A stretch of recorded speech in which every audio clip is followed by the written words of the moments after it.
தண்ணிக்கு இந்த ஊர்ல இவ்வளவு பஞ்சம்னா நீங்க அரசாங்கத்துக்கு எழுதி போட்டிருக்கலாமே. போடாம என்ன, கோவில்பட்டிக்கு போய் மந்திரிய நேரவே பார்த்து மகசர் கொடுத்தோம்.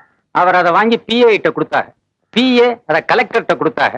கலெக்டர் அதை பிளாக் டெவலப்மெண்ட் ஆபீசருக்கு அனுப்பினாங்க. பிளாக் டெவலப்மெண்ட் ஆபீசர் அதை கிராம சேவக்குக்கு அனுப்பினாங்க. கிராம சேவக் என்ன செய்தாரு? கிராம சேவக் இந்த ஊருக்கு வந்து பார்த்துட்டு, வாஸ்தவம் அந்த ஊர்ல தண்ணி இல்லைன்னு பிளாக் டெவலப்மெண்ட் ஆபீசருக்கு எழுதி போட்டாங்க. பிளாக் டெவலப்மெண்ட் ஆபீசரும் வாஸ்தவம் அந்த ஊர்ல தண்ணி இல்லைன்னு கலெக்டருக்கு எழுதி போட்டாங்க. கலெக்டரும் வாஸ்தவம் அந்த ஊர்ல தண்ணி இல்லைன்னு பிஏக்கு எழுதி போட்டாங்க. பிஏயும் வாஸ்தவம் அந்த ஊர்ல தண்ணி இல்லைன்னு மந்திரிக்கு நோட் எழுதி வச்சாங்க. மந்திரியும் வாஸ்தவம் அந்த ஊர்ல தண்ணி இல்லைன்னு சட்டசபையில ஒத்துக்கிட்டாங்க. இந்த உண்மையை கண்டுபிடிக்க அவங்களுக்கு 5 வருஷம் ஆச்சு. அந்த கோவத்துலதான் இந்த எலெக்ஷனே பாய்காட் பண்ணிட்டீங்களா? எங்களால முடிஞ்சது அவ்வளவுதான்.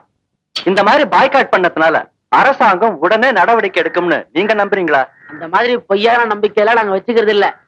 எங்க கோபத்தை காட்ட ஏதோ செய்தோம், அத்தோட விடுவியலா?